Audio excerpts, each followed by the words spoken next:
Fala pessoal, beleza? Mais um vídeo aqui no The Best Card Brasil. Estamos aqui novamente reunidos, Sandro e Hess. E hoje a gente vai contar um pouquinho da evolução do jogo aí e das mecânicas de cada coleção. É bem legal, né, Hess? Esse vídeo vai ser top. Fica aí para assistir. É isso aí, roda a vinheta, editor.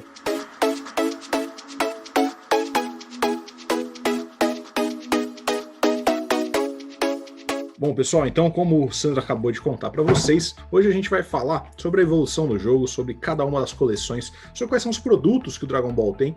E vamos começar pelo começo, né? Então, como que surgiu esse jogo? Primeiramente, foram lançadas em 2017 duas coisinhas. Por que eu digo coisinhas? Porque uma delas foi um deck, que foi o The Awakening, né? Então, o acordar para o Dragon Ball. E uma coleção, né, que é a Booster Box número 1, ou BT1, como a gente fala, que chamava Galactic Battle. Essa coleção, ela foi lançada na mesma época que o deck, e basicamente eram os produtos que a gente tinha no começo. Eu vou falar de todas as coleções, mas antes eu quero mostrar todos os produtos que a gente tem, né, de todos esses anos aí, esses muitos 3 anos do jogo.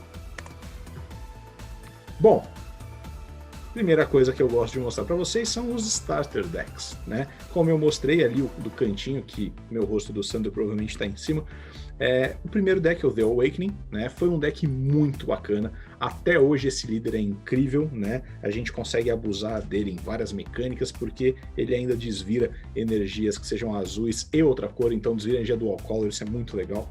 Depois veio esse segundo Starter Deck, né? Que é esse Extreme Evolution, onde vinha o Gokuzinho do Dragon Ball GT. Basicamente tinha vários Gokus, vários Trunks, várias Pan, vários Gyro, né? E era um deck que começou a brilhar o Super Saiyajin 4 pela primeira vez. O terceiro deck que saiu foi esse Dark Invasion. Era um deck que tinha o Masked Saiyan pela primeira vez, que era o Bardock. E o líder, ele de um lado era o Masked Saiyan, do outro era o Bardock Super Saiyajin 3. Até hoje esse líder também é bacana. Depois veio Guardian of the Namekians, então o guardião, né, o guardião dos Namekuseidins, que era um deck de Piccolo, basicamente o deck mais combado que já saiu em Dragon Ball, né? Até hoje ele funciona redondinho, quem tem sabe que ele brilha. Depois veio o Crimson Saiyan, né, o Saiyajin Carmesim, que era um deck aí com Goku Super Saiyajin 4, também do GT, um deck amarelo, bem legal, focava bastante na mecânica de swap. Depois apareceu Resurrected Fusion, então a ressurreição da fusão, ou a fusão ressuscitada, onde era um deck de Godita, tem cartas muito legais nesse deck também, tem os Goditas bem interessantes. E depois veio o grande, monstruoso Shenron's Advent, que era o deck do líder Shenron, né, Sandro? Esse aí fez sucesso, faz sucesso, sempre fará sucesso, e até hoje é um líder que sempre que a gente quer pensar numa mecânica meio subjetiva, que dá para colocar em vários líderes diferentes, esse cara faz brilhar. Com certeza. Ele é um líder, cara, assim, todo mundo adora ele, principalmente por conta dos efeitos, né? Que relembra ao anime. Então você acaba meio que revivendo as lembranças de invocar o Shenron com as Dragon Ball e realizar um grande desejo, né? No caso, ele dava, se não me engano, mais 10 mil e triplo ataque, né? Pro Battle Card. 15 mil e triplo ataque. Era monstruoso. Bom, depois que já saiu esse deck super forte aí, a gente acabou tendo o deck do Broly. Esse, com certeza, foi o deck starter, né, o starter deck mais forte que a gente teve. Até hoje ele tem o preço lá em cima, tem muitas cartas fortes, é um deck verde, super redondinho também, funciona muito bem, né? Logo na sequência, basicamente junto aí, saiu o starter deck 9, que era o do Rei Vegeta, o legado dos Saiyajins. Um deck muito legal, foi o primeiro deck Dual Color que saiu dentre os starters. Ele é um deck vermelho-verde. Na sequência vem aí o deck do Baby, esse líder também é incrível, é um deck aí bem diferente, bastante agressivo, ele também é vermelho-amarelo, esse líder também super agressivo, super bacana, e jogamos muito tempo com ele. Na sequência, Instinct Surpassed, né, que é o instinto superado, é um deck de universo 7, onde a gente tem bastante Goku universo 7, bastante Vegeta universo 7, basicamente ele permite que você use todas as cores.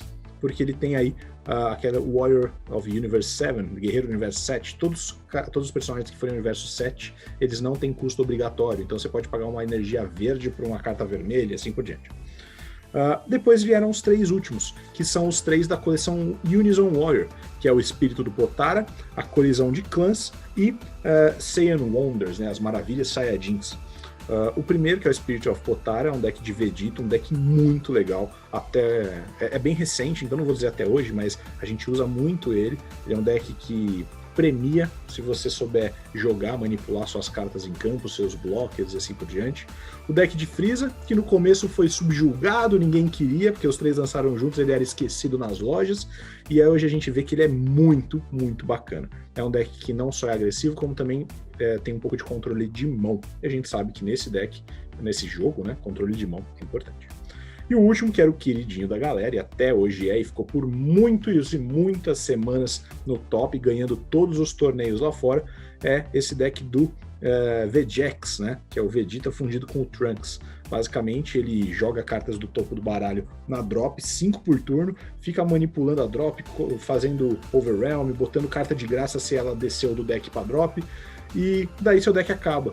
E esse líder não deixa você perder o jogo por isso. Se o deck acaba, você embaralha a drop de volta no deck e começa tudo de novo, né? Esse líder foi muito legal, né, Sandro? Nossa, esse líder realmente revolucionou, né? No começo, logo quando chegou, só dava ele nos campeonatos, tanto nos campeonatos online quanto presenciais, né? Falando até de um cenário internacional, ele era muito forte. E combava principalmente com algumas cartas que vinham na draft box, né, que eram invocadas de graça também, você batia assim 50 vezes por turno, era realmente um negócio muito forte mesmo. É um deck bastante rápido até hoje. Bom, então esse é o primeiro produto que eu mostro para vocês, na totalidade, são os Starter Decks.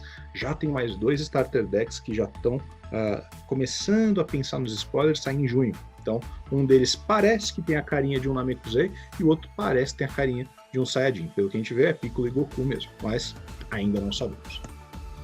Outro tipo de deck que a gente viu, que apareceu depois de um tempo, foram os Expert Decks. Nossa, então aqueles são decks mais fracos, esses Experts são mais fortes? Não obrigatoriamente. Os 3 são muito interessantes. O primeiro é o do Kaba com o Vegeta, então basicamente é um deck de universo 6 com Vegeta. Ele é azul e amarelo. O outro é o Android Duality, basicamente era Android 21 junto com os Androids 16, 17 e 18.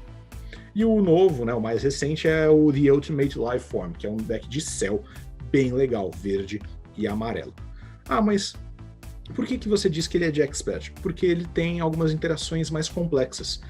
Talvez, como diz aqui, é para jogadores um pouco mais avançados, que manipulam bem 2 cores, que sabem algumas interações um pouco melhor.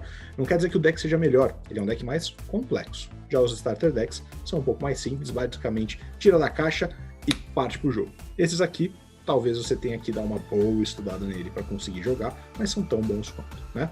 E a vantagem, por que ele ganhava assim, uma vantagem em relação aos outros, é porque vinha um boosterzinho dentro do deck, né? Esse aqui são mais recentes, né? Esses aqui são mais recentes, um pouco antes aí dos 3 que a gente falou, do Vegex, do Frieza e do Vegeta, certo? Vou agora para os próximos produtos. As Draft Boxes. Então, para quem gosta, para quem já jogou torneio de draft de qualquer jogo que seja, Dragon Ball ou outros card games, é muito divertido. Basicamente, você abre uma caixinha dessas, vai ter 4 líderes para você montar seu baralho, 4 líderes iguais, né? E você vai distribuindo para os seus amigos um booster, cada um vai pegando um booster ou uma carta, existem vários jeitos diferentes de draft, e vocês jogam um torneiozinho.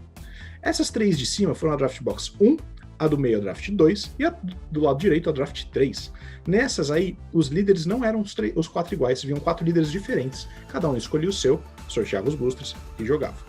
As cartas que vinham nos boosters eram cartas normais, que eram de outras coleções. Então, era uma coisa bem legal, a gente buscava os líderes, todo mundo queria os líderes e todo mundo ficava feliz. Depois vieram as Draft Boxes 4, 5 e 6, né? E aí muita gente começou a brigar, muita gente começou a reclamar, falaram que a Draft Box era o câncer do jogo, porque começaram a ter cartas exclusivas de Draft Boxes. Então, basicamente, todas as cartas eram novas, Tinha uma ou outra que eram reprints, mas coisas bem simples. Mas as cartas super raras dessas coleções ficaram muito caras e os preços estouraram. E a galera começou a reclamar, porque era uma short print, não saíam muitas impressões dessas cartas, né? E o povo começou a reclamar. Bom, a Bandai atendeu o público e disse que a Draft Box 6 foi a última dessas Draft Boxes, né? Inclusive já saiu recentemente um produto que está no lugar da Draft Box, tá? Eu particularmente gostava, achava muito legal, né, essa ideia da Draft Box, mas eu concordo, conseguir algumas cartas delas eram muito difíceis e bem caro para conseguir, né, Sandro? Eu acredito que no cenário nacional também complicava mais ainda, né? Era o difícil vezes 2, né? Porque concorrer com o pessoal lá de fora, que já não tinha tanta distribuição, essas boxes já acabavam rápido lá fora. Imagine pra gente, né? Por sorte, nós tivemos alguns lojistas que trouxeram essas boxes e uma boa quantidade de cartas, né? Então, nós tivemos acesso a algumas cartas. Então, também temos que valorizar essa parte, né, Rez? Com certeza, os lojistas estão ajudando da maneira que podem, né?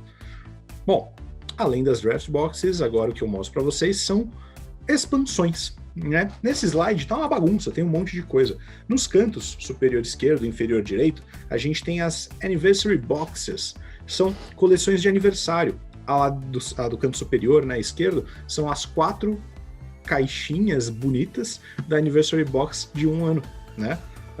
Depois tem essa aqui de baixo, que é de 2020, que é de 2 anos do jogo, né?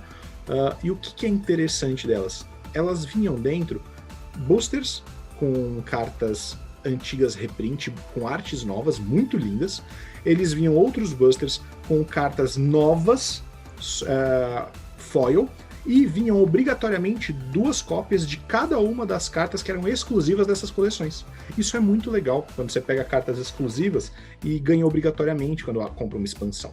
Então todos esses que vocês estão vendo aí na tela, eles não eram dependentes de sorte, claro, um ou outro fator, tinha um ou outro buster dentro, mas eles vinham sempre as mesmas cartas, tá? Dentre elas a gente tem várias aí, né? Vocês estão vendo os vilões e os heróis, que tem ali o Mira e o Vegito. A gente tem aqui na direita o universo 11 e o universo 7. A gente tem o Gogeta e o Janemba Dual Color, foram as primeiras cartas Dual Color do jogo. A gente tem embaixo, ali no canto inferior esquerdo, a Ultimate Deck, que é o mais novo expansão. Ele chama Ultimate Deck, mas é uma expansão. Só que vem um deck fechadinho dentro, sempre com as mesmas cartas, todas foil. São maravilhosas, né, Sam? Esse deck, inclusive, tem alguns reprints sensacionais, né? Começa pelo Topo e pelo Protector of the People, que também é uma carta que saiu em Draft Box e é extremamente difícil de achar aqui no Brasil. Foi uma forma da Bandai se redimir pelas Draft Boxes, pelas cartas caríssimas que eles fizeram, né? E saíram não só com preços muito acessíveis, porque vinham 2 cópias em cada uma das cartas, como vieram todas foil, maravilhosas, lindas. Eu gosto muito de carta foil. Bom, mas beleza, já vi os produtos. E o jogo? Sempre foi igual? Não, né? Vamos ver agora, falando sobre o que a gente ganhou em cada uma das coleções, quais foram as mecânicas diferentes que a gente teve de novidade. Então, como a gente falou, o jogo começou na BT1, né? Onde qual que era a grande sacada que falavam no Dragon Ball, né? Todo mundo já falava que era incrível a ideia de ter um líder, todo mundo já amava essa história de quando você perde vida, você compra uma carta para mão, então você equilibra o jogo. Todo mundo adorava a questão de combo, né, onde você aumenta o seu poder descartando as cartas da sua mão, mas eles vendiam que a ideia principal da BT1 era a evolução, onde o Goku evoluiria para Super Saiyajin, para Super Saiyajin 3 ou para Super Saiyajin Deus, e não obrigatoriamente ele precisava passar por todos os estágios, né? Algumas vezes você podia pular alguns estágios. Então essa mecânica de evolução da carta e evoluindo e ficando mais forte era o que a BT1, a primeira coleção, vendia como grande novidade dos card games. Depois veio a BT2, né? Onde aí a gente continuava tendo as mesmas coisas, né? Cartas azuis, vermelhas, verdes, amarelas. E aí saíram as cartas secretas, a raridade secreta rara. São as cartas mais lindas que tem no jogo, com certeza, mas também as mais caras e muitas vezes a mais roubada, né, Sandro? Tanto é que só pode ir uma cópia por deck, né? De tão forte às vezes que é o efeito dela. Inclusive esse Vegito que tá na imagem que vocês estão vendo, na época ele era muito forte. Claro que com o decorrer das coleções foram saindo mais Ultimates e ele perdeu um pouquinho de força, Mas até hoje, com o deck novo que saiu lá na Anniversary Box, que o Rez citou, ele ainda joga, e joga muito bem. Joga demais, né? Como o Sandro falou, a gente só pode ter uma cópia. Ah, um Vegito? Não, uma secreta e ponto, né? Bom, depois veio a BT3, onde pela primeira vez introduzimos uma quinta cor ao nosso jogo, que é a cor preta, ou incolor, né? Posteriormente ela evoluiu para uma cor que realmente existe, mas ela ainda é tratada como incolor, porque vocês viram que as cartas aí nenhuma tem uma obrigação de custo, né? Não precisa pagar uma energia preta. Faça qualquer energia para colocar as cartas em jogo. E junto com elas veio a mecânica de Overwhelm, que todo mundo gosta. Basicamente, jogando na Warp as minhas cartas da drop área, eu consigo invocar uma carta que vai durar só um turno, mas que vai entrar de graça, né? Bate muito em alguns casos, ou faz efeitos legais, descarta mal, mas o Overwhelm acelerou muito a velocidade do jogo. Depois da BT3, a gente começa a confundir a cabeça de quem faz as contas dos números. Não veio uma BT, veio uma TB. O que é TB? É uma Themed Buster, então é um Buster temático. Então é uma coleção inteira focada no Torneio do Poder. Foi aqui que vieram as cartas de Universo 9, Universo 7, Universo 11, Universo 2, todos os universos representados aí. Alguns por uma cor, né? A gente viu nesse momento o Universo 11 eram cartas amarelas, mas a gente viu, por exemplo, o Universo 7 tinha carta verde, amarela, vermelha, azul, todas as cores. E a gente conseguia usar todas num deck bem sincrônico. E foi aqui que saiu a carta que até hoje é a carta mais cara do jogo, que é o Son Goku The Awakened Power, o Victory Strike. Bateu, acertou, acabou o jogo, né? O que você acha do Victory Strike, Sandro? É uma das cartas, é a carta, né, mais forte, eu diria, do jogo. Não é tão fácil de invocar ela, realmente. Hoje em dia tá um pouco mais difícil, principalmente com a banlist que saiu, né? Agora da última semana. Mas ela continua sendo a carta, uma das mais bonitas, claro, né? E também uma das mais fortes. Vale ressaltar também que o Rez, daqui a pouco, mais pra frente, ele vai citar outro Victory Strike aí, pra galera saber, né, Rez? É isso aí. Por enquanto só existia esse. Foi quando criaram a Keyword Victory Strike. Mas, para você que ouviu o que o Sandro falou em banlist, próximo vídeo, vamos falar um pouquinho sobre banlist, sobre limitação, sobre erratas. Vamos fazer um vídeo legal sobre isso que vai sair na sequência. Bom, depois da TB1 veio a BT4. Voltamos para a ordem natural das coisas. Então, os busters da BT4. Para mim, o que mais marcou nessa coleção foi o nascimento do swap. Eu acho uma das mecânicas mais legais do Dragon Ball, que é você volta uma carta da sua mão para invocar uma mais forte. Às vezes você paga um custo, às vezes não, né? E nesse momento veio esse Bardock que tá aí no meio. Que carta linda. Esse cara entrava em campo por uma energia, batia com 10 mil. Quando ele entrava em campo, você comprava uma carta da vida pra mão. Depois você voltava ele pra mão pra botar um cara de custo 2 com 15 mil e batia de novo. Tudo isso no seu turno 1. E o adversário não tinha nem direito a responder às vezes, né? Então... realmente esse Bardock muda completamente o cenário do jogo, né? Aqui no Brasil, até mais ou menos essa época, nós tínhamos acesso a muitas cartas dessas coleções, assim, os lojistas estavam trazendo muito, então tinha muita quantidade. Então, eu diria assim que muitas pessoas compraram esse Bardock, assim, dos lojistas. Todo mundo queria montar esse deck. E ele realmente chegou a preços, assim, absurdos, de custar 150, 200 reais uma carta só. E o pessoal amava, né? Porque ele era o mais forte do momento, realmente. Ele desequilibrava o jogo. Se a gente pensar que essa coleção é de novembro de 2017... 2017 ou 2018, agora eu tô na dúvida. Em 2017.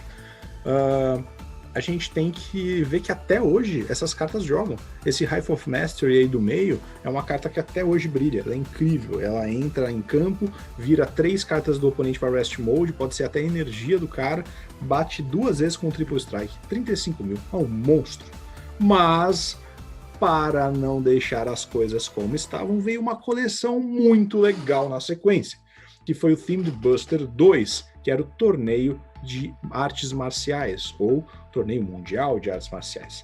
Basicamente aqui eram cartas mais simples, até em custo mais baixo, né? Eram cartas mais básicas, entre aspas, todas tematizadas pelas várias gerações de torneios de artes marciais. Então você via do GT, via do Dragon Ball clássico, até do Dragon Ball Z. Esse Themed Buster era muito divertido, era até cômico, algumas cartas eram engraçadas, e ele surgiu com isso que a gente colocou aí embaixo, as cartas elas se completavam. Se você juntasse uma carta com a outra, formava uma imagem só. Isso era muito legal, era muito bonito de ver, né, Sandro? E... Sim, sim. Era legal também o fator até para você colecionar, né? As cartas eram muito bonitas dessa coleção. E saíram decks também muito fortes dessa coleção. O Announcer, por exemplo, ela saiu nessa coleção. Foi o líder Announcer com a mecânica de poder, se eu não me engano, qualquer cor, né? Você lembra o efeito do líder? ele conseguia usar qualquer cor, às vezes sem custo, né? Acho que era isso, se não me engano. Mas até hoje no cenário nacional ele é bem legal, viu, gente? Quem gosta de decks assim, mais interativos, com custos menores, até hoje ele é bem legal. Bom, voltamos mais uma vez às BTs. Depois da BT4 vem a BT5, onde veio o que a gente... nós vimos uma mudança muito grande no tipo do jogo. Os líderes não eram mais só líderes de você tá com 4 vidas, The Awakening.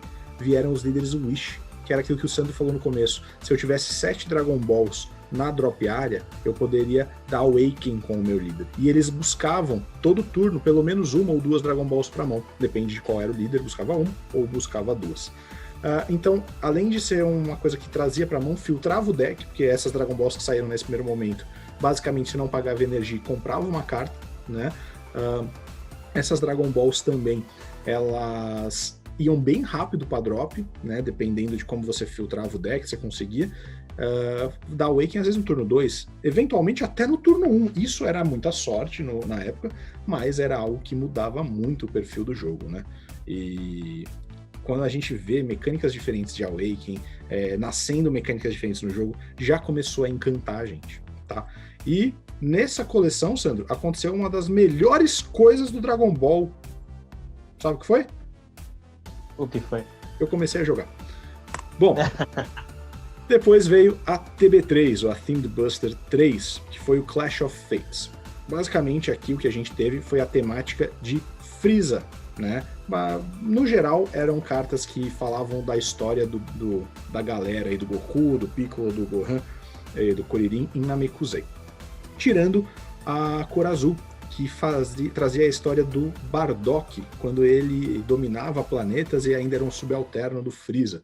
Então, se vocês verem as cartas de uma mesma cor, todas elas têm mais ou menos essa mesma temática, né? Tinha o Ginyu Force, tinha os Friezas vermelhos, o Ginyu Force era amarelo, o Goku e a sua galera eram verdes, e no preto a gente tinha um Porunga, né?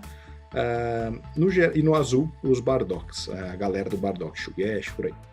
Bom, tinha também... o legal de falar também, Res, desculpa te interromper, o que é legal de falar dessa coleção é que ela trouxe mais uma vez o swap, só que pra cor vermelha, né, dos Friezas. O swap vermelho de Frieza é incrível, até hoje eu gosto, eu tenho um deck montado quietinho, eu adoro.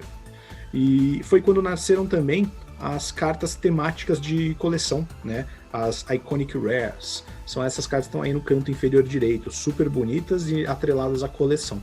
Essas 4 especificamente, apesar de virem nessa coleção que era do Frieza e Namekusei e tal, elas eram também em comemoração ao lançamento do filme do Broly, né? Que posteriormente apareceu aqui no jogo como Broly BR, né? Depois da TB3, vamos para BT6. BT6 lançou uma temática que encantou todo mundo logo de cara, que eram os agentes de destruição. São inimigos, né, poderosíssimos, oponentes que deram muito trabalho aí para os nossos ídolos, vamos dizer assim, todos dominados pelo Babidi, com poder aumentado pelo poder do Majin Buu. Aí sim, todo mundo olhava isso e falava: que roubado, que coisa incrível, coisa forte. E até hoje lançaram novos agentes de destruição e essas cartas ainda jogam, ainda participam. O que eu queria chamar a atenção dessa coleção é aquele Buu ali em cima. Eu escolhi um Buu que eu acho super bonito, ele tem até um desenho alto relevo, que na imagem não tá tão legal de ver, mas basicamente esse Buu foi a primeira vez que a gente começou a manipular a energia, né, Sandro? Ele permitia que a gente usasse cartas que a gente colocou na energia, só que usasse em outros lugares. Ela vai pro campo, ela sai da energia, ela troca com a da energia. A gente não tinha visto isso no jogo ainda, né? Sim, era um combo, na verdade, né, com o efeito do líder, que você dava burst no deck, você tombava as cartas e podia colocar um Majin Buu lá da Drop Area na sua energia e trocar por uma outra carta que estivesse na sua energia. E isso foi a primeira manipulação, assim, digamos assim, né, de energia do jogo, em que você pudesse invocar cartas, né, para o campo, ou colocá-las na drop e levar para energia. Né? É isso aí. Então dá energia para o campo. Foi a primeira vez que a gente viu isso. Bem legal. Na sequência veio a BT7. Na minha opinião, qual foi a grande sacada da BT7? As cartas Dual Color, as cartas de duas cores. Foi a primeira vez aí que a gente viu uma coleção com cartas Dual Color. Já tinham lançado a expansão, que tinha o Godita, o Janemba, mas coleção mesmo foi essa aí, Assault of the Saiyans. Então era uma coleção muito focada em Saiyajins. Se vocês verem as cartas Iconic Rares, né, as raridades específicas de coleção, você vê ali coisas mais diferentes. A gente vê uma Kefla amarela, a gente vê um Broly Super Saiyajin 3 lendário, a gente vê um Nappa Super Saiyajin 3 com a barbona de respeito, um Trunks Super Saiyajin 3 e um Goku Xeno Super Saiyajin lindo. Até hoje eu acho essa carta linda, né? Posso ir para a próxima, Sandro? Pode, claro. Daí vem a BT8. O que eu tenho para falar sobre essa linda que eu tanto amo? BT8 é uma coleção que continuou as cartas Dual Colors, né? Expandiu muito a jogabilidade e começou a trazer pra gente combinações de cores diferentes, né? Porque ali na BT7 a gente basicamente viu algumas combinações, que era o verde e vermelho e o azul com amarelo. Aqui a gente trouxe o vermelho com verde o vermelho com amarelo e o azul com verde. Então, eu trouxe esse Goku Super Saiyajin 4, que eu acho uma das cartas mais bonitas do jogo. Essas são as Special Rares da coleção, essas estão aí embaixo, que traziam essa arte de meio que parece um movimento, eu acho muito bonitas. E botei os Hatcheks. Nesse momento, a gente tinha o Hatchek como um dos decks mais difíceis de jogar contra do formato. Além dele manipular muito o deck e jogar na drop área, o que acelerava o filtro do deck, ele também usava cartas da drop área para invocar personagens para o campo. E o líder tem um efeito que é o seguinte: quando qualquer um de vocês, ou você ou o oponente, ataca com o Battle Card, ele não pode atacar com mais nenhum outro Battle Card que tenha um custo 8 ou menor. Então, basicamente, o seu oponente é um ataque de Battle Card por turno. Isso por muitos turnos seguidos, né? Então, esse deck dominou o controle do metagame por um bom tempo, né, Sandro? E demorou para sair. Inclusive o Rest tinha um deck desse que era bem chato de jogar contra, eu só queria citar isso aqui. Nada, legal pra caramba, isso é intriga da oposição. Bom, depois da BT8, obviamente, veio a BT9, que era Universal Onslaught. Até hoje, né, é uma das coleções, entre aspas, mais caras para se comprar uma box, né? Junto com aquela do Victory Strike, porque tem a chance de vir o Victory Strike naquela lá, e nessa aqui tem muita coisa boa, muita coisa útil. Aqui embaixo eu coloco as 3 secretas da coleção. Nessa coleção tinham 3 cartas secretas que poderiam vir, foi a primeira vez que isso aconteceu. Dentre elas, a gente tem um Cell Xeno, que até hoje é uma das cartas mais fortes do jogo. Ele entra em campo de graça se você matar alguns Battle Cards seus que estão em campo. Se você tiver 5 energias, ele descarta 3 cartas da mão do oponente, ele ganha o Dual Ataque. Como se não bastasse, ele tem Deflect, então Counter Play não funciona nele. E ele já tem de base Quadruple Strike. Então se você nem bateu no oponente, botou ele em campo, bateu as 2 vezes, você dá 8 danos, né? Nem é forte. E depois é a carta que o Sandro deu spoiler, esse é o Goku e o Vegeta, Apex of Power. Ele entra especificamente nos decks azul-vermelho, né? Ele é menos versátil que o Victory Strike antigo, mas ele também tem Victory Strike, né? Ele também batendo e acertando o jogo acaba. E essa carta mais na direita é o Black Smoke Dragon. Esse cara, ele entrava em qualquer deck, até hoje entra. E os efeitos dele você escolhe. Ou você mata a Battle Card do cara, ou você descarta a mão do cara, ou você descarta cartas do topo do deck dele. Cara, descartar 4 cartas da mão do oponente é muito. Mas descartar 7 cartas do topo do deck e comprar 2, isso brilhava, né, Sandro? No final do jogo era ele. Você colocou ele, usou esse efeito, acabou, né? Por decaute mesmo. O objetivo era ganhar por decaute. Bom, da BT9 tem mais uma coisa que eu quero falar. Porque só as secretas não é uma justificativa para essa coleção ser tão boa, né? E até hoje tão cara. Mas foi a primeira vez que saíram super combos de 2 cores. Eles até saíram nessa versão Special Rare. Tem uma versão mais comum também. Eu botei essa que é mais bonita para vocês verem, né? Então, para vocês verem aqui, a gente tem Android 18, quando você comba com ela, o oponente pega uma carta da mão e põe embaixo do deck. O Beerus, quando você comba com ele no turno do oponente, você desvira uma energia que seja azul e vermelha ao mesmo tempo para modo ativo. O Nappa, quando você comba com ele da mão, ele entra em campo em modo ativo. Então, basicamente, você pode combar com ele 2 vezes ou bater com ele, se você preferir. O Whis, quando você comba com ele, dá menos 10 mil com uma carta do oponente, com Battle Card. O Zamasu, quando você comba com ele, você vira uma carta do oponente, ou líder ou Battle Card, para Rest Mode, então você eventualmente defende 2 ataques. E o Dr. Gero, que quando você comba com ele, você pega uma carta do deck, seja verde ou amarela, e manda para drop área. Então, para verde, que gosta de mexer bastante com drop área, até algumas cartas amarelas, ele é excelente, né? Todas essas cartas são muito boas, ainda mais porque a gente teve aí a mecânica de Arrival introduzida 2 coleções atrás, né? Na verdade, uma coleção atrás e uma segunda que seria a expansão, né? Para quem ainda não sabe o que é Arrival, dá uma olhada no vídeo aí que eu explico algumas mecânicas que vocês já vão saber. Bom, e finalmente entramos no momento que vivemos hoje, BT10, que foi o começo do Unison. Então, o nome da coleção era Rise of the Unison Warrior, ou seja, o erguer do guerreiro Unison, onde a gente teve essas 2 cartas aí de baixo e várias outras que eram os Unison Cards. É um novo tipo de carta. Até então a gente só tinha Leader, Battle Card e Extra Card. Agora a gente tem os Unison Cards. São essas cartas que tem X no custo, onde você pode pagar o valor que você quiser para colocar ela em campo, desde que no mínimo as 2 específicas que estão ali. E os Unisons vieram com várias coisas para acelerar o jogo, né? Cartas que entravam de graça se tiver um Unison, carta que pode ser ativada de graça se tiver um Unison, Counterplay de graça se tiver um Unison.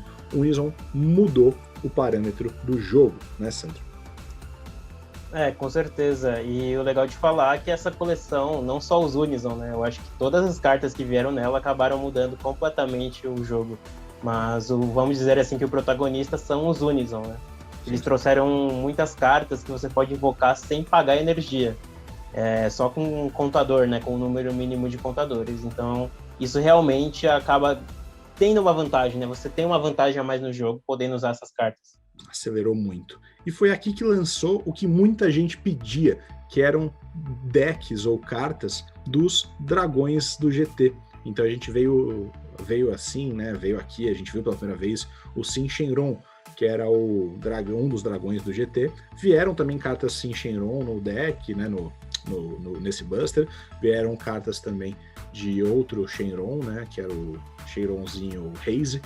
E falaram, poxa, mas vieram 2, como assim? Vocês dão pra gente, a gente tá pedindo há tanto tempo que vocês dão 2 dragões? Calma, porque na BT11 vieram mais alguns dragões, né? Veio o Ice Shenron e veio, acho que o Naturon Shenron, se não me engano. É isso mesmo, mesmo. E então, eles foram aos poucos entregando pra gente o que a gente tanto pediu. E nessa coleção, que é a BT11, que é a Vermilion Bloodline, vieram muitos Super Saiyajins 4. Todo mundo que acha bonita essa transformação, que gostava, ficou encantado. Era Goku Super Saiyajin 4, Vegeta Super Saiyajin 4, Gohan Super Saiyajin 4 e o Broly Super Saiyajin 4. Na verdade, o Dark Broly, Broly dominado pelo mal. Esse é o meu deck favorito por enquanto. É um deck que eu mais gosto e, modéstia à parte, é forte pra caramba. Posso passar, Sandro? Você quer comentar algo da BT11 também? Eu acho legal de comentar da BT11 que ela deu uma força a mais para os dragões, né? Você já falou que ela trouxe novas cartas, só que os dragões já estavam no meta, né? Antes de chegar a BT11. Chegou a BT11, ele ficou mais forte ainda. Aí agora vai vir outra coleção que o Rez vai mostrar para vocês que vai deixar ele mais forte ainda. Que é a BT12, onde vieram os últimos dragões amarelos, né, do GT, a Oceanus Shenron, que eu coloquei aí no canto. E ele deu uma nova cara pro deck, porque ele permitiu que o deck, que era um controle chato, difícil de jogar contra, tivesse a possibilidade de ser agressivo. Ele trouxe cartas que batem muito rápido, e batem muito, né? E fez com que toda a dinâmica do deck, de filtrar mais rápido, jogar na drop, usar na drop, fizesse sentido, né? Foi muito legal o que eles fizeram com esses pedidos dos dragões espalhados em várias coleções e finalmente chegando ao fim. Então a gente enxergou e falou, caramba, tudo se conversa, tudo faz sentido. Mas a Vicious Rejuvenation, que é essa coleção que chegou recentemente aí para nós, tem algumas mecânicas novas bem legais. Uma coisa que eu conversava com alguns amigos, né, há muito tempo, até o Lucas aí, o Paraíso, o Lezinho, a gente falava em poder ganhar vida de novo, né? Porque quando você perde uma vida no Dragon Ball, você perdeu a vida e nunca vai recuperar. E aqui eles introduziram essa mecânica do Rejuvenate, onde você poderia pagar alguns custos do seu Unison, colocando carta embaixo dele, e em algum momento pegar essa carta, ou pegar a carta do topo do baralho e botar de volta na vida. Então você manipula a vida e aumenta a sua vida, recupera vida, né? Isso foi bem legal. Aconteceu isso também com o líder King Piccolo, que ele, quando dá Awaken, ele ganha uma vida, uma coisa que era inédita, e essa líder Launch, que ela também tinha uma outra coisa interessante. Toda vez que você virasse uma carta na sua vida para cima, e isso começou nessa coleção, de ficar virando cartas da vida para cima, ou da sua ou do oponente, dependendo do deck, a Launch, que você combasse com uma carta e virasse uma para cima, ela dava Awaken. E se você fizesse isso de novo, ela desdava o Awaken. Então é um líder que fica virando e desvirando várias vezes. É muito diferente de tudo que a gente viu. Isso é uma das coisas que eu gosto no Dragon Ball. Tem mecânicas diferentes, funcionalidades diferentes, e é muito divertido, né? O que eu posso falar também é que essa Launch, não sei, né, mas parece que ela foi inspirada no Mr. Satan, né, que é um líder antigo, que ele também comprava muita carta, você combava da mão e comprava a carta, dava Awaken e comprava 3.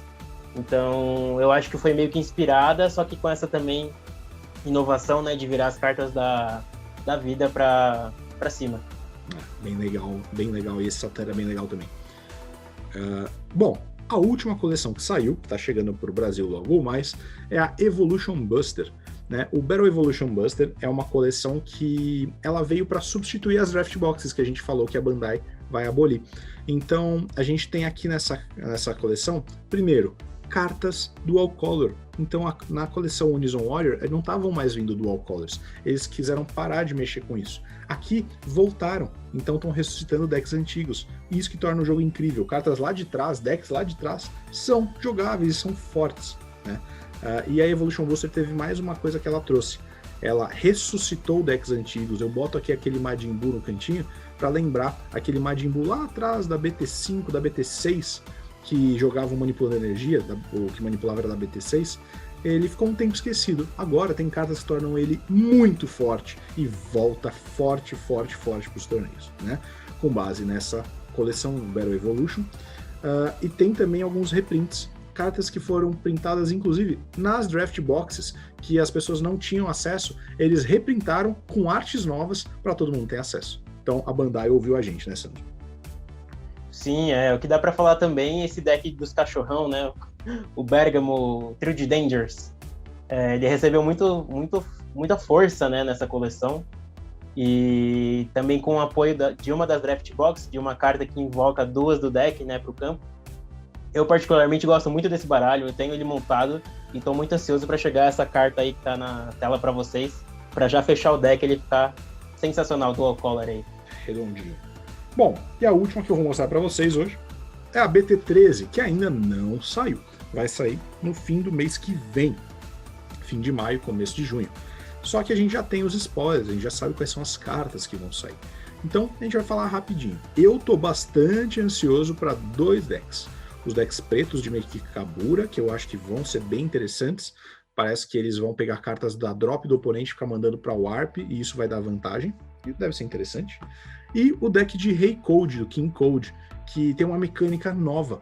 Agora ele mexe com campos. Você fica invocando campos, né, fields, para o seu campo e manipulando eles, ganhando vantagem, ou ganhando poder, ou fazendo com que o seu líder tenha uma outra vantagem. Eu acredito que eu vou montar ele numa pegada control. Eu quero montar esse deck. Gostei, né? E outra que eu botei aqui é uma mecânica vermelha que também é nova. Basicamente o que você vai fazer é invocar cartas suas no campo do seu oponente. E quem tiver essa carta em campo vai se lascar, vai perder alguma coisa, né? Sim, o que é legal dessa coleção também é que eles lançaram uma líder nova, Supreme Kai of Time, que você pode invocar o Overhelm. Lembra que o resto falou que no final do turno ele sai e tudo mais? Então, agora acabou isso. Com essa líder você pode invocar o Overhelm e ele não sai no fim do turno, com o efeito dessa líder. Então eu acho legal destacar ela também. Fica de olho nas cartas pretas aí, pessoal. Guardem os Overwhelms, que potencialmente eles vão ser bem fortes.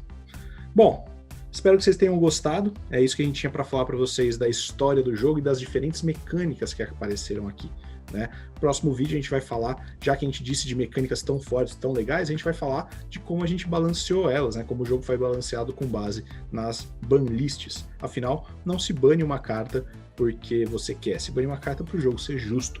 Então eu sugiro que mesmo você que joga com seus amigos, numa galerinha menor, respeita a banlist, isso equilibra o jogo, é mais legal, tá? Não é porque você não tá jogando competitivo que talvez uma carta banida seja legal de usar. Certo, Sandro?